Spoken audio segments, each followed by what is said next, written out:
Good morning and welcome to this morning's webinar, Ransomware Protection, a three-pronged strategy for prevention and business continuity. Today's webinar is being recorded and you will receive a copy of this back later today. So if there's something you want to refer back to, you'll receive a copy and you can also share it with colleagues. We're joined by two great experts today, Dan Schlossberg, who is Product Marketing Director from Mcast. Good morning, Dan. Good morning. And we're also joined by Adrian Becker, Technical Director at Softworks. Good morning, Adrian. Good morning, Lindsay. So what are we going to be covering with you today? Ultimately, there's no organization who is immune to ransomware attack. In recent months, nearly half of malware blocked by Mcast and its 25,000 customers has seen ransomware. So how ready is your organization to face a ransomware attack? Today we're going to share with you a number of core areas. First of all, actually, what is ransomware? Why is it hitting now? And most importantly, how can you protect against it? And we're also, after the speakers today, going to provide you with the opportunity to ask questions. But you don't have to wait to the end. You can just click on the little Q&A button at the bottom of your screen and type in your question, and I will pose it to the experts at the end of today's session. So I'm now going to pass you over to Dan, and he's going to walk you through these hugely valuable insights today. Great, thanks very much, Lindsay, and good morning, everybody. Thank you for joining us on the session this morning. So my intention for this session this morning is to offer you some truths, if you like, around ransomware. You may have well seen, a lot of coverage in the media, various articles, various companies, getting breached, and there certainly hasn't been too many days or weeks where there hasn't been another one. I'm not going to show you a whole bunch of those media clips. I think we all know that this is a real threat. But what I do want to do is talk a little bit about what ransomware is. If you're not fully aware, ransomware is a breed of malware, where the intention is to infiltrate either an individual or, in this case, as we're talking about today, an organization's IT systems with the intent of encrypting data, encrypting information within that organization and basically holding it for ransom. So the ransomware will demand a payment in order for the company to get their data back. I really like this visual. It's the scariest one I've seen. This is the jigsaw variant of ransomware, and certainly, if you see that kind of image on your screen, it certainly instills fear and dread. But hopefully, what we're going to do today is sort of talk a little bit about how you're not going to see that because you will have taken the steps to prevent it. But to start off with, who are these people? Who are these attackers? And they really come in all different shapes and sizes and from all different corners of the world. Everything from your hacktivists, like you may have heard of the group Anonymous, who predominantly go after sort of government or high-profile sort of media type organizations, most often to bring attention to a particular issue, all the way through to nation states. And we've seen a particular increase in state-sponsored hacking and state-sponsored ransomware. And this state-sponsored hacking is happening all over. It's going north to south, east to west, and in the other directions as well. Everyone's doing it. So again, an increasing problem. But most often, rather than a state-sponsored hack or a hacktivist who's looking to bring attention to a particular issue, the biggest motivator of ransomware attacks is money. The attackers run their campaigns or their attacks like a business. They invest some money, and I'll talk a little bit about how that is changing as well, but they'll invest some money to make a profit. And certainly the return on investment from these types of attacks is huge, and that's why we're seeing, it's one of the reasons why we're seeing such an increase in these types of attacks. Predominantly, they're going to take payment in the form of Bitcoin. So, very, very difficult to trace. So an attacker is able to demand a Bitcoin payment and authorities are virtually, their hands are tied in terms of being able to really track down the perpetrator through the payment mechanism anyway.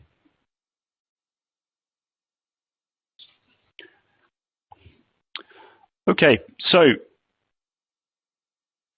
you may or may not be aware that today 9 out of 10, in fact slightly over 9 in 10, it's about 91% of all breaches start with an email.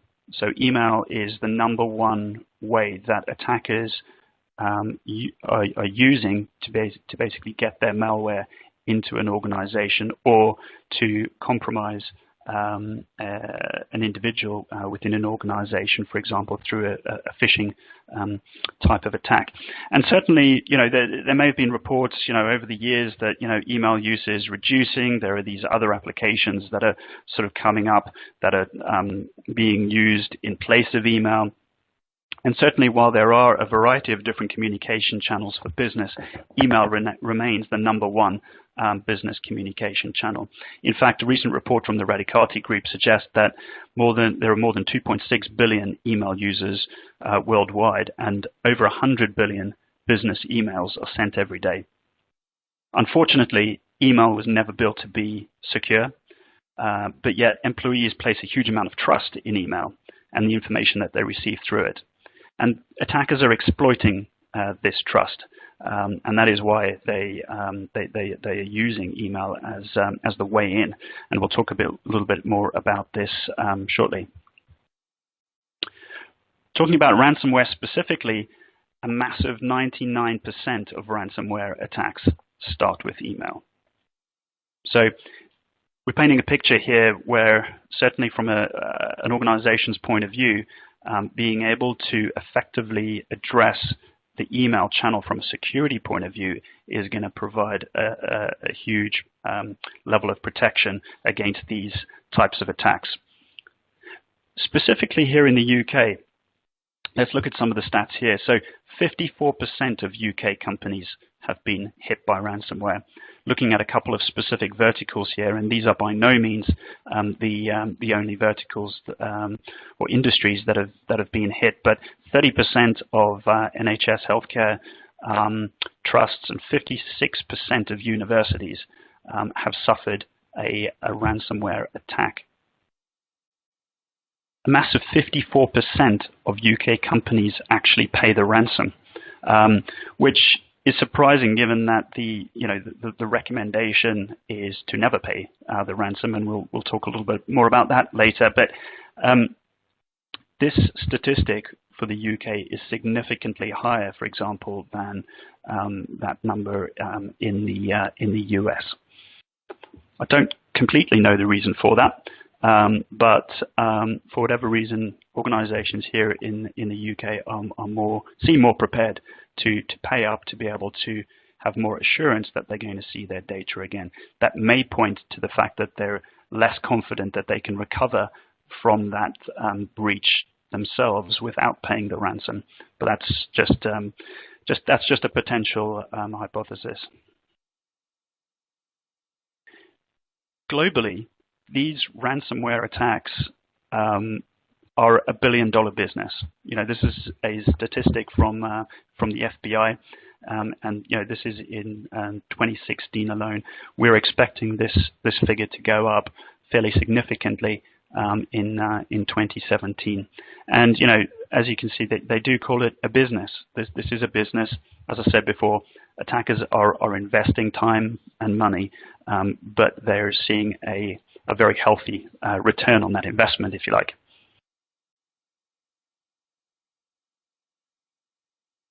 And what we're seeing also is that ransomware attacks are becoming more targeted.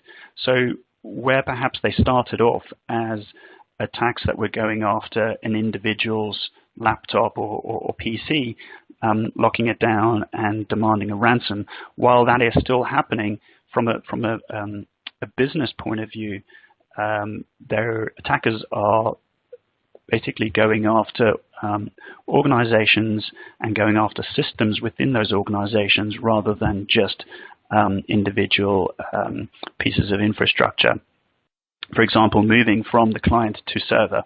So if they can disable a key piece of business infrastructure, whether it's an email system, whether it's an ERP system, a CRM system, or some other kind of operational system, the more pain they can inflict, the more likely that somebody is going to pay up. What we're also seeing, and this was outlined again in an FBI announcement last year, is that we're seeing ransomware attacks target their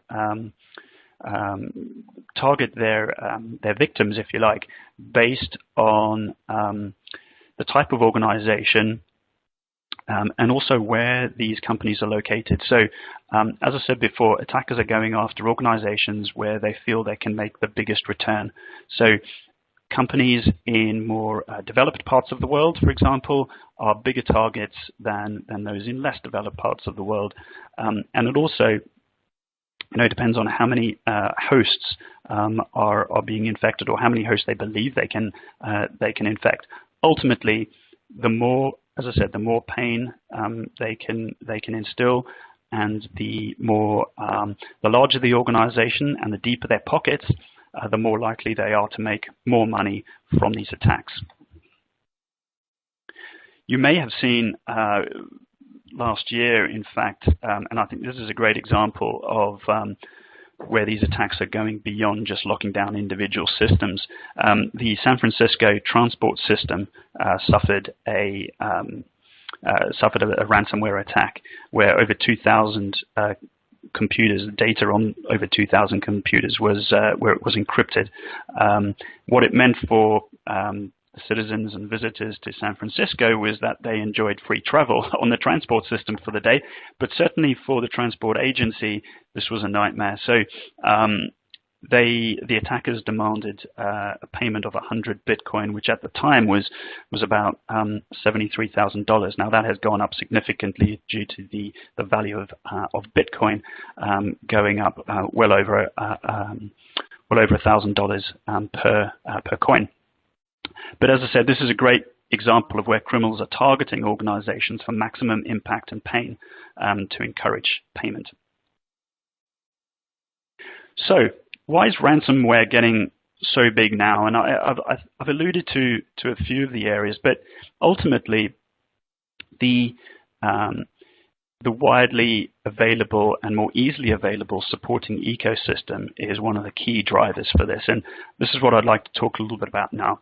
So, when this started, it was really very highly sophisticated, very technically adept individuals who were launching these types of attacks. Things have changed, and the barriers to entry have really come down. We're seeing the likes of this TOX Crimeware Kit appearing very regularly. And these ransomware as a service kits, if you like, are very readily available on the web. And as you can see here, this is not a crude implementation. It's quite a polished type of thing. What we're looking at here is one of the graphical user interfaces that an attacker would see when they sign up for one of these kits. And they can really track their attack from start to finish, all the way from downloading the malware, deciding who they're going to target, uploading the list of people they're going to target, and looking at the progress, how many people have been infected, how many people have paid. What we're seeing increasingly as well is, rather than attackers needing to pay upfront for these types of kits, we're seeing more and more instances where it's really a profit sharing arrangement. So there'll be no upfront charge, so they can actually kick off a campaign at zero cost, and then they take a share of the profit, the attacker does, and then the author of the Crimeware Kit takes a share of the profit as well. And again, just another way that the barriers to entry here are coming down further and further. What we can see here is that in terms of these Crimeware Kits, ransomware is one of the top types of attack or types of malware that are being delivered using these types of tools. And further, just to reinforce what I was talking about earlier around email and the threat that email poses to a lot of organizations, these Crimeware Kits predominantly using email attachments and email links as the ways that this malware is going to be delivered into an organization. As you can see, there are some other methods of delivery like web drive-bys, but certainly not as prevalent as email-based attacks.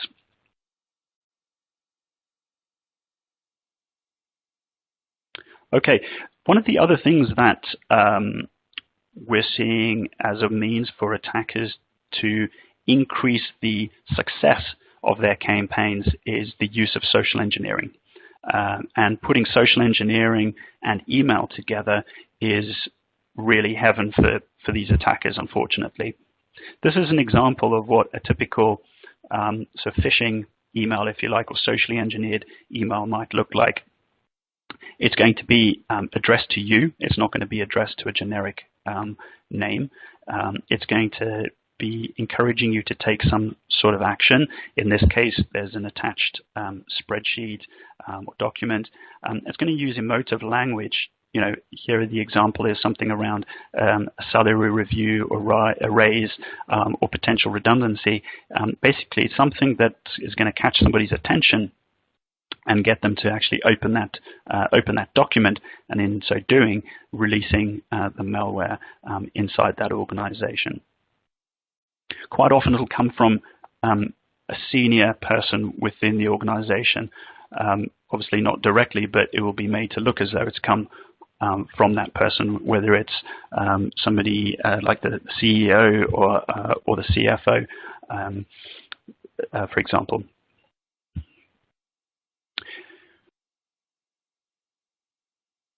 Alongside social networks, whether it be Facebook, LinkedIn, Twitter, and other tools, which are all places that attackers go to research their targets and to really learn as much as possible about them. Most organizations, and this is a picture of Mcast's, part of Mcast's senior leadership team here, will have these types of pages on their website.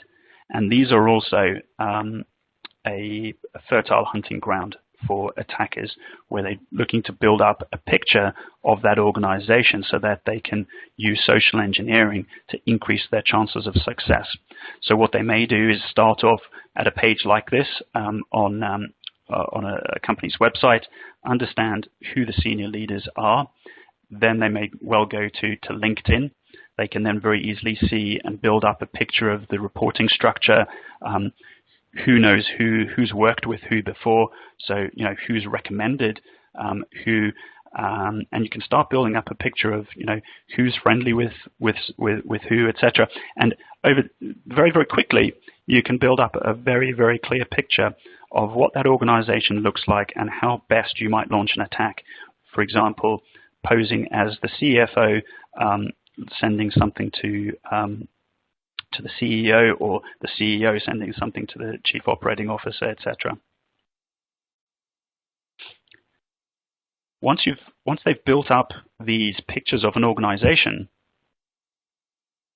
they need to be able to actually get their malware inside that organization. And as we've said, email is the number1 route.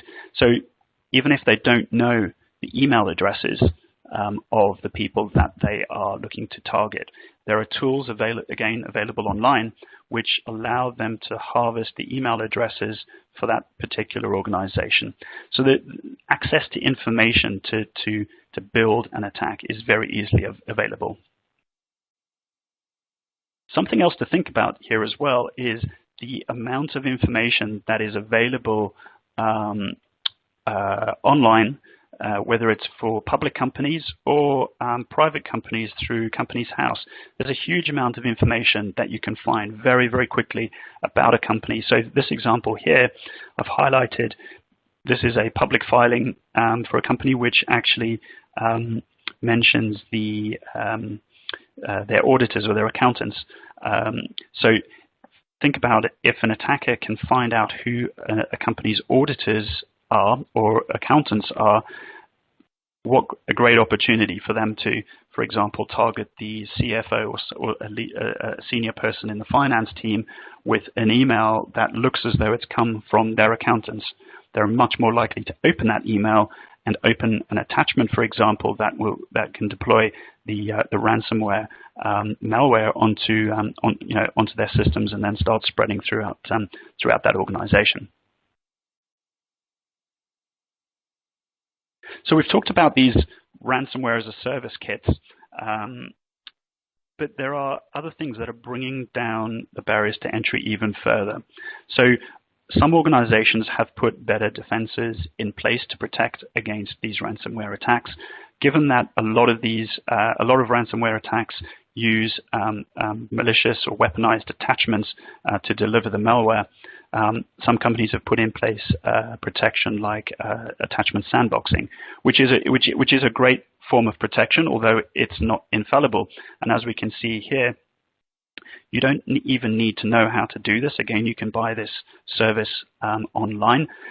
So here is a service that is going to help crypt your attack to bypass those types of protections that organizations have put in, to bypass the sandbox, for example. And this is becoming more and more prevalent. And as you can see here, I particularly like this one. You're going to pay an amount to do this, but they're giving you a almost like a money-back guarantee here, where you pay your money. If it becomes detectable, they will re-encrypt it for you without charging you again. Such nice guys. But again, you can see here that there is very, very little technical skill now that is needed to launch a very targeted, sophisticated attack that is designed to bypass traditional and even some advanced email security capabilities.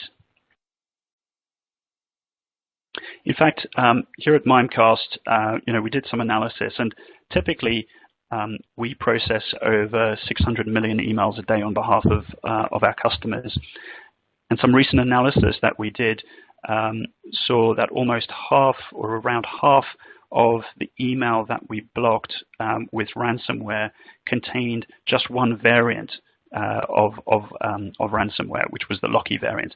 So this is hugely prevalent, and without the right protection, organizations are increasingly at risk of being breached and suffering a successful ransomware attack. So we've talked a little bit about how ransomware is coming in.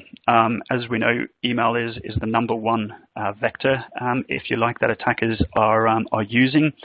Most commonly, it's delivery by a file. So this could be an Office file, for example, with a macro or some other kind of active code in the document that is going to deploy that or drop that malware, if you like. It could be a link as well. So somebody clicking on a link that downloads a file and then releases the malware. But also, drive-by downloads on the web, ad networks, as well as botnets have been seen to be used as well. But certainly, email is the predominant vehicle that attackers are using. Equally, there are some pretty low-tech ways that these attacks are happening as well. And although these are certainly less prevalent, again, these are very, very easy. Find a USB stick on the ground. Certainly, the last thing you want to do is insert it into your laptop, because you have absolutely no idea what is on that drive, and it may well contain malware and have been strategically planted for you to find and put into your machine, and bingo, the attacker is inside your network and malware is being deployed and files are being locked down.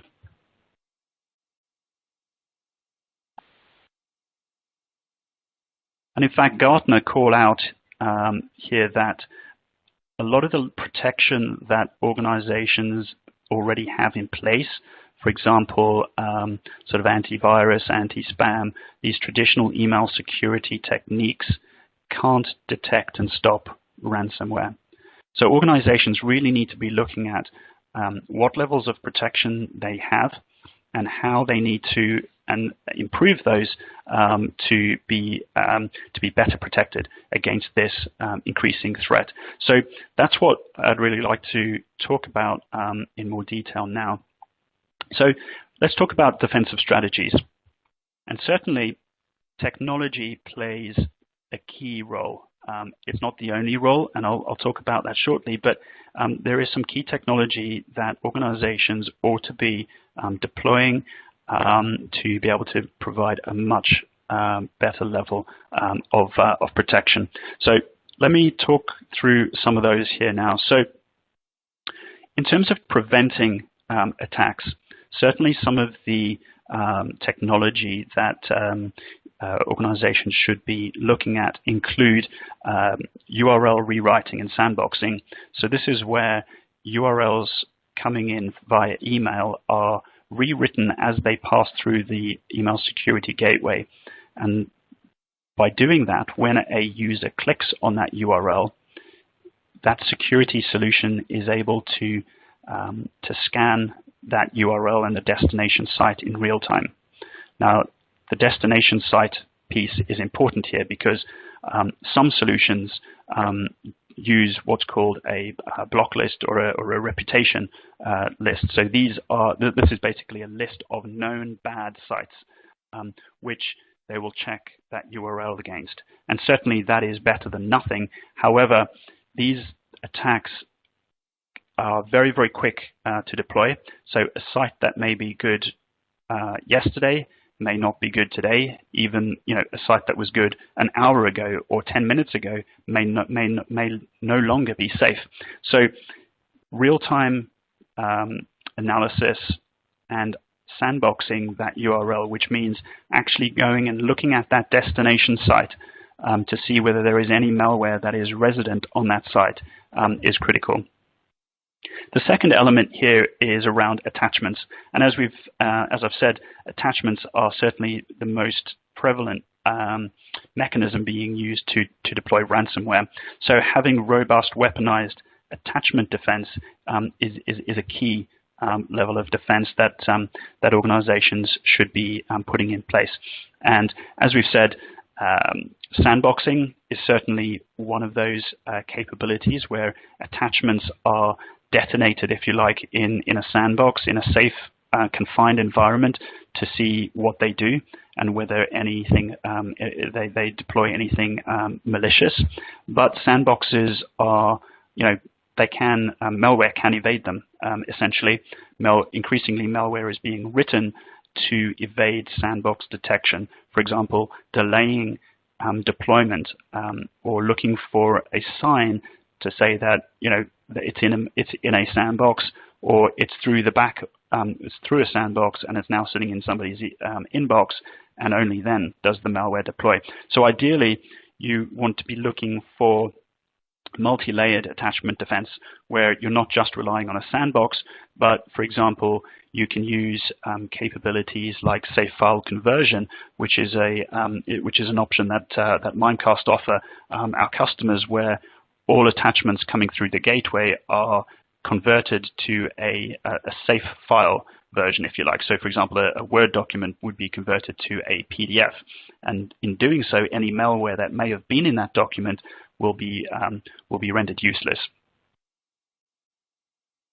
What that also does is it removes the delay, the typical delay that sandboxes incur, because it does take time for an attachment to be detonated inside a sandbox and analyzed before it's being released. And those delays could be anything from a couple of minutes. In fact, some vendors have a 30-minute SLA on their sandbox. 30 minutes is a long time, and while that's perhaps not typical, we've seen a lot of delays in the region of 8 to 15 minutes, which, if you're waiting for a file, can be a very long time. The other thing that, or sort of a type of protection or defense, is from impersonation attacks. And these types of attacks can be malwareless, or they can actually hold malware themselves, but they are designed to fool somebody into falling for the attack by posing as somebody that they know and trust. So, like I was explaining before, an email that looks as though it's come from your CEO, but in fact it's come from the attacker. And there are a number of different ways that attackers can impersonate people within your organization. Simple things like display name spoofing, where you can change the display name that comes through. And especially if you're accessing that email on a mobile device, you may only see the display name. You may not even see the email address. So quite an easy tactic to use for that type of impersonation attack. So protection that can identify those indicators of compromise, if you like, of these impersonation attacks and be able to prevent them from even reaching an inbox is certainly something that all organizations should be looking for. Now, a lot of these attacks, certainly the majority of these attacks, are from outside the organization to inside. But if somebody has been compromised, if an employee has been compromised, for example, through a phishing attack, and their credentials, for example, have been harvested by that attacker now has the credentials and the ability to spread malware further into the organization, quite often using email as the way to spread that malware, for example, attachments or URLs in email. So having a level of protection that protects not only bad stuff coming in, but protect internal to internal email as well. Internal threats are certainly an increasing concern to a lot of organizations. Alongside that, there are some more basic levels of protection, if you like. Certainly making sure that everything is up to date, is fully patched, but also through to things like application whitelisting, where if you have a particular piece of infrastructure in your organization and it's designed to run a particular application, if anything other than that application tries to run, that gets blocked.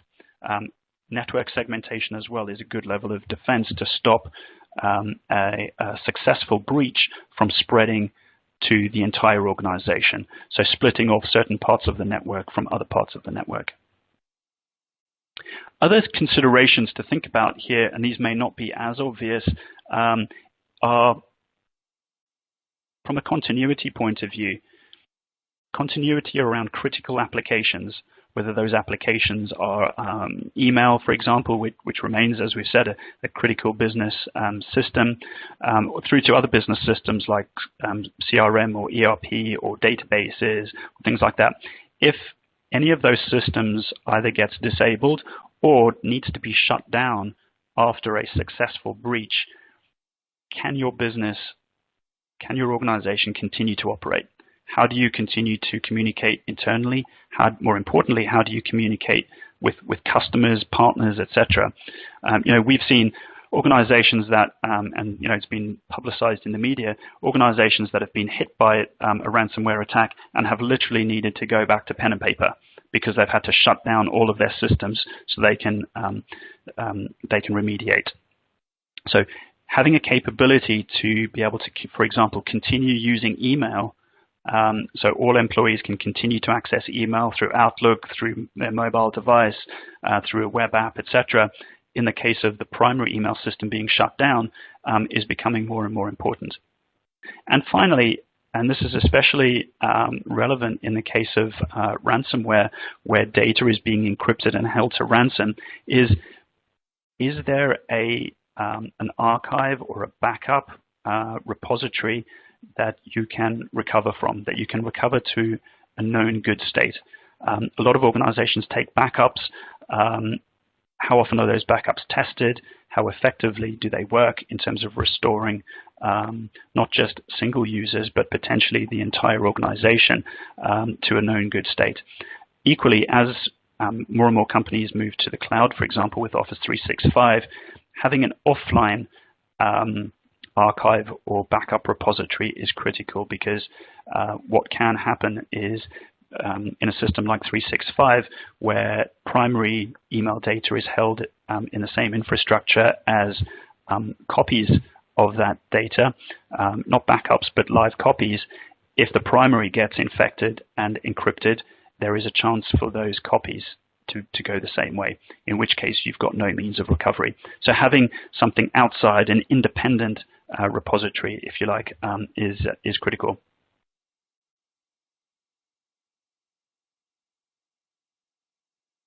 And certainly not all email security solutions are up to the task.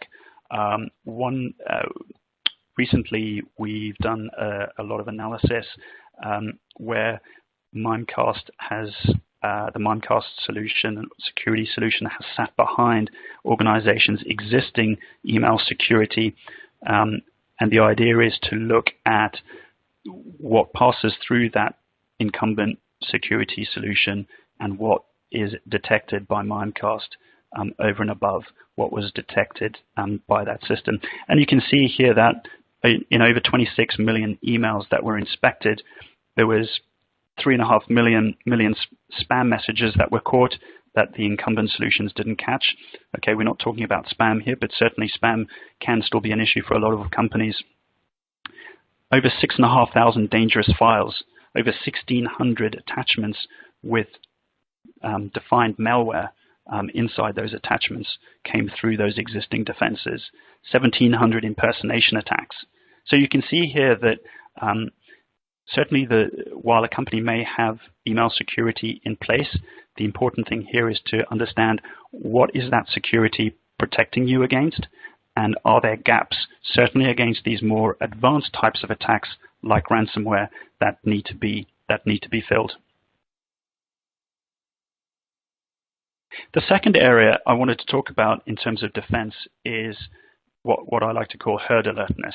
So this is the employee awareness, if you like, and how you can increase the level of knowledge and awareness of employees inside your organization to be able to spot suspicious messages, for example.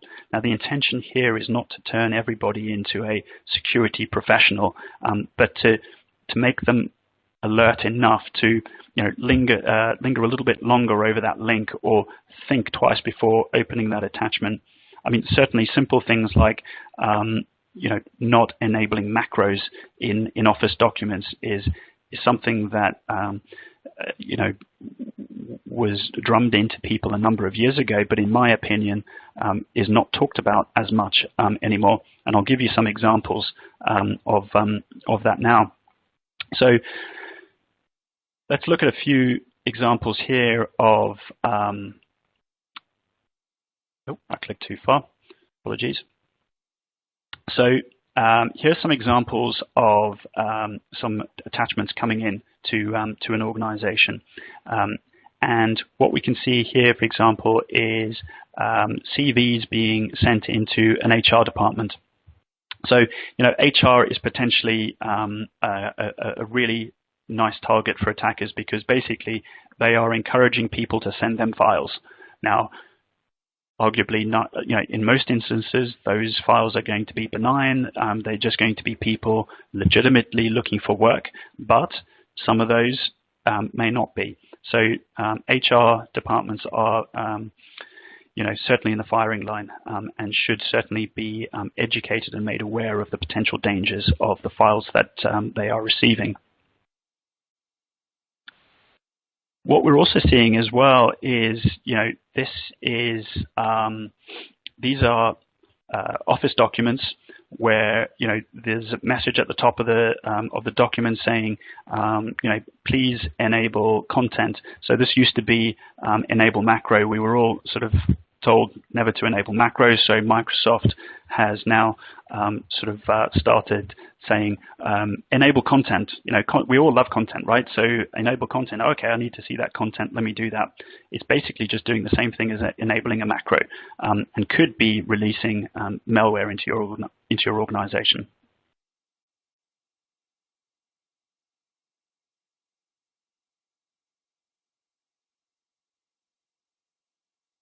The other example here in Office documents, and you may have seen this, is again a message at the top of the file which says this document was created in an older version of Office than what you are running. Click here. Again, that may be a way to enable a macro to deploy malware by opening that document. So these are all different tactics that attackers are using to be able to use files that looks like an Office file. We all sort of inherently trust it, but yet it contains or it may contain malware in the form of ransomware, or certainly other types of malware as well. So just to wrap up here, we've covered a lot of ground, but certainly, I'd say 5 years ago, you may have been able to stand up, in front of senior management, the board, etc., inside your organization, and can pretty confidently say that, we won't have an attack. We've put the right protection in place, so that we're not going to be breached. But I don't believe that is the case anymore. We've all seen the headlines and the vast array of organizations who have been breached, whether they be small companies, large organizations, pretty much across all verticals. So more realistically now, you'd want to be able to say, look, we're doing our absolute best with the latest and the most up-to-date technology. But if we do have an attack, we have a plan to minimize the impact of that breach to our organization and to our employees. This is what we call cyber resilience. And this is the ability to not only protect your organization to try and prevent an attack from being successful, but having the capability to continue operation even in the face of a breach. Critical systems to remain online, for example, like email. But equally, to have the data that you can recover from, so that you don't feel compelled to pay the ransom. You're confident that you can actually recover from your own mechanisms and get back to a known good state that allows you to continue operation. So I hope that has been insightful. I hope that's reinforced some of the truths that you may already have known about ransomware, and provided some useful thoughts as to how to evaluate your cyber resilience approach to protect against ransomware. So with that, Lindsay, I'll pass back over to you. That's great. Thank you, Dan. So what a huge amount of insight Dan's walked us through, and no doubt you've been scribbling notes and actions to take down. Just a reminder, you can ask Q&A if you click on the Q&A button at the bottom. But while I give you a couple of minutes to do that, Adrian, would you like to add anything to things that you've learned today, or what Dan's covered today? Thank you very much, Dan, for this insight information. I guess from our point of view and from our organization's point of view, clearly it's becoming much more of a scary world out there, and before we all run out and stop using email or any electronics any further, we need to understand risk, crime is evolving. No matter where we go in the world or what we do, there will always be crime, and it's being using a measured approach, understanding what the risks are and how we mitigate against these risks. And I think today we understood that one of the big areas of risks is email, but it's also, as Dan touched upon, it's regarding social engineering, educating your users, explaining to them what the risks are, evaluating what they're looking at before they click.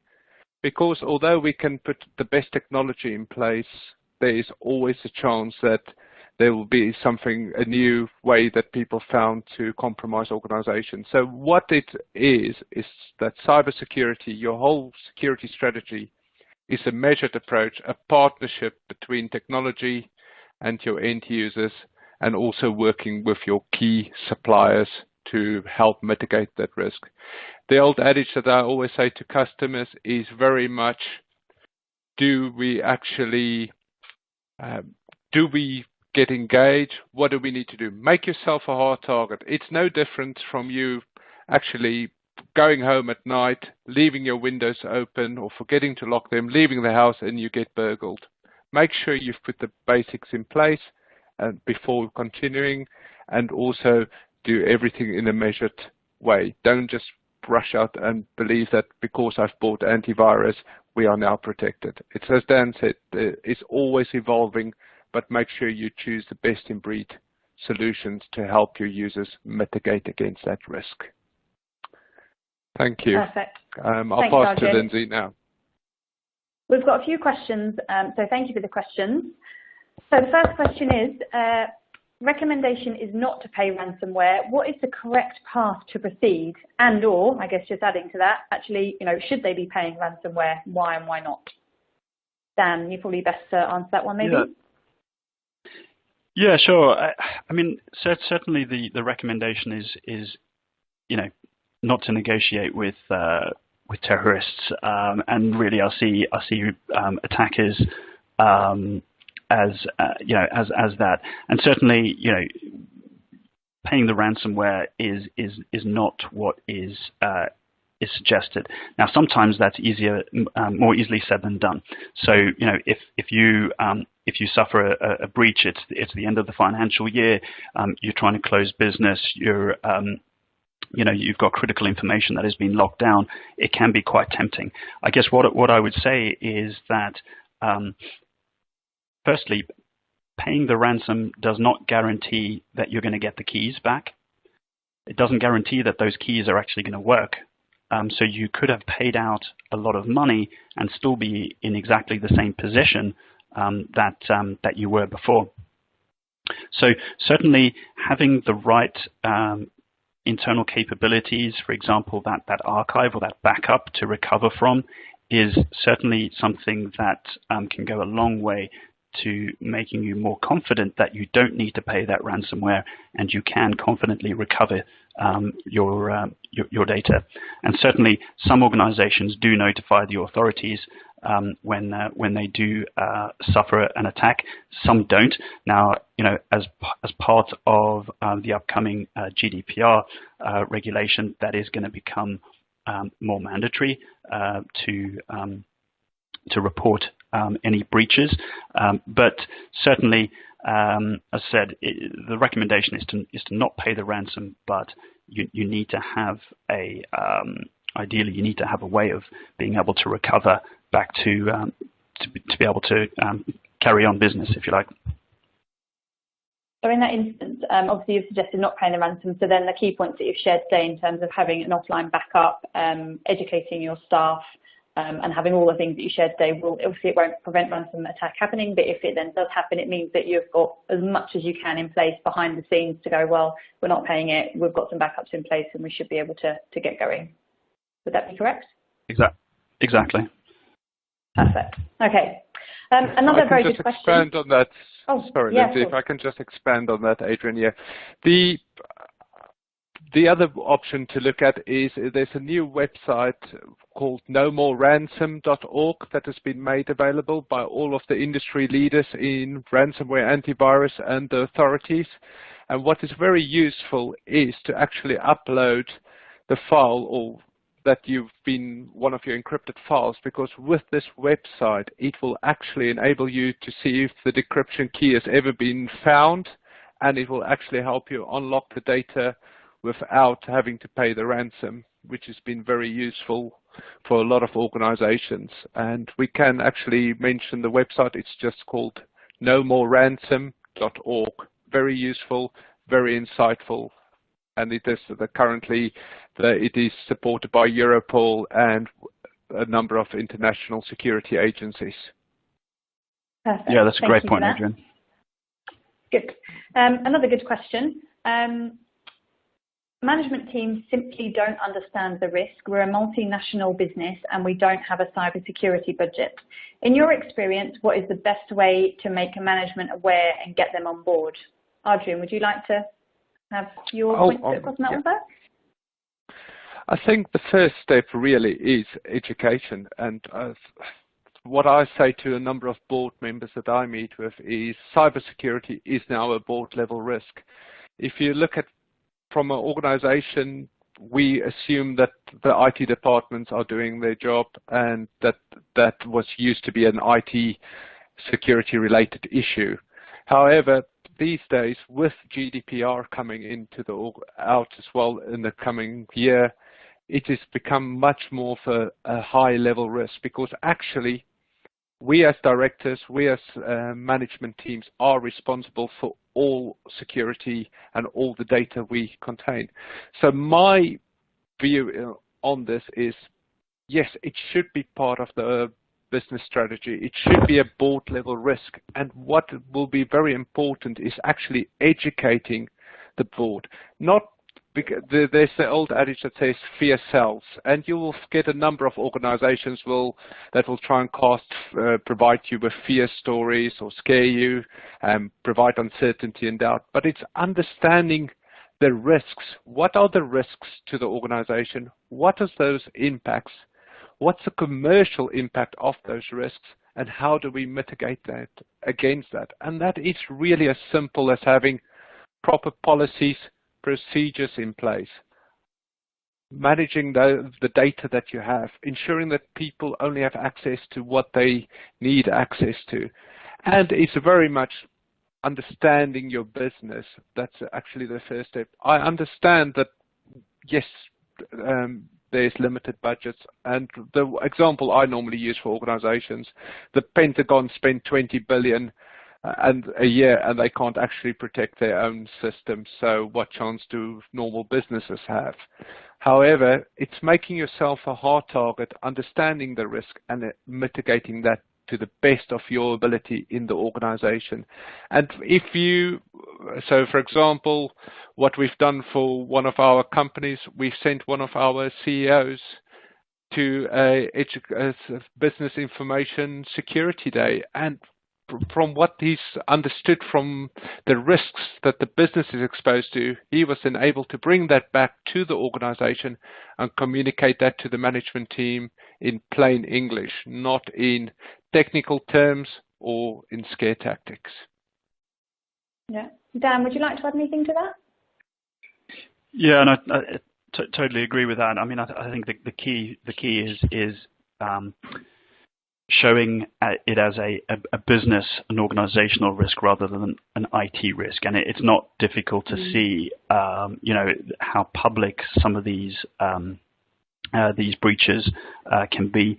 And, the impact to an organization in reputational damage, fines, remediation, is significant. So it can have a significant impact on the organization overall. And for me, that's the approach that I think would resonate most with the board. Yeah. I think the points that both of you made are really valid, because from an IT point of view, the board can assume, oh, well, IT are looking after it, and assume that they're up to date. But I think a plain English PowerPoint or PowerPoint slide or two at a board meeting, just to make them aware of, look, this is the problem, this is how we need to solve it, it could happen to somebody else, it could happen to us. Which leads us on to our next question is, are they targeting larger companies, or is there a certain size of company that these ransomwares are being targeted to, Dan? Yeah, I mean, it's really across the board. There are smaller companies being targeted. so as I said, the barriers to entry for attackers have really come down. It may not even cost them anything to mount an attack. All they're going to do is share the profit, if you like, that comes from it. So it's very, very low risk. So we see both high volume attacks going that are possibly less targeted, going after a lot of smaller businesses. Now, the ransom that they potentially going to see back from those smaller companies is less, so they've got to go after more of them. But then the very sort of highly targeted, more sophisticated attacks that where these attackers are really doing their research to launch these very sophisticated attacks targeting specific organizations and even specific individuals within those organizations. Those typically are going after larger companies because the time they spend preparing and researching those attacks, they want to see a bigger return on the back end, and they can demand a bigger ransom from a larger company because larger companies theoretically have deeper pockets and are more likely to pay up. So it really is across the board. Just I guess the mechanisms and the way that these companies are being targeted are a little bit different. What we're seeing as well is that while all different industry verticals are being targeted, from universities and healthcare organizations through to manufacturing, and sort of we've seen quite a lot in sort of oil and gas. If you think any company who holds a lot of critical data, IP, personal data, things like that, because again, one of the way that these attacks have sort of started to morph is that while a lot of them just hold the data to ransom to say, okay, if you want the keys to unencrypt your data, you've got to pay us. Some are taking it a step further to say, we've got your data, you need to pay us. If you don't, we're going to publish your data on the web. Now, for companies who have very sensitive data, whether that's healthcare data or other forms of personal data or intellectual property, that is a very, very scary thought. So, to sum up, it's businesses of all different types of sizes in all different industries, but certainly we're seeing a lot of larger organizations and those with more critical data and systems sort of being targeted. Yeah, goodness. So lots of great questions this morning. Thank you so much for attending our event today, and thank you to Adrian and Dan. With a lot of insight for us to take away. I've just scribbled some notes down in terms of the key things that I would want to take away as a business owner. First of all is making sure that we've got offline backup, not just that it's online in the cloud. Also be aware of internal threats. It isn't just external threats that you should be aware of. Employee alertness, so make sure that your employees don't need to be experts, but they need to be aware, and just maybe take that a couple of minutes looking at the email properly before they start to open it or click on it. And finally, just the point we discussed, it can affect businesses of all sizes. So thank you so much for attending today's webinar. We will be emailing you a copy through later today, so you can refer back to it. And also the person that asked a question about their management team, it might be worth sharing this webinar with them so they can see it for themselves to see the interesting stats. So do please keep an eye on your emails and social media channels from a Twitter and LinkedIn point of view for other great webinars and things we have coming your way. But thank you very much, Dan and Adrian, for today's webinar. Great. Thanks very much. A pleasure. Thank you. Thank you.